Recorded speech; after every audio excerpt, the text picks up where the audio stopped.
Once the paper is thoroughly dry, I'll mask the snow on the tree branches.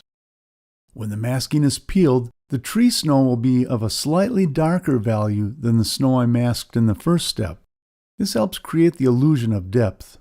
It's very important that you do not apply masking fluid to damp paper.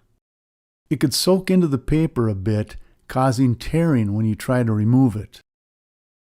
Like before, I'll use the masking pick for the small, intricate shapes, and a disposable paintbrush for the larger shapes.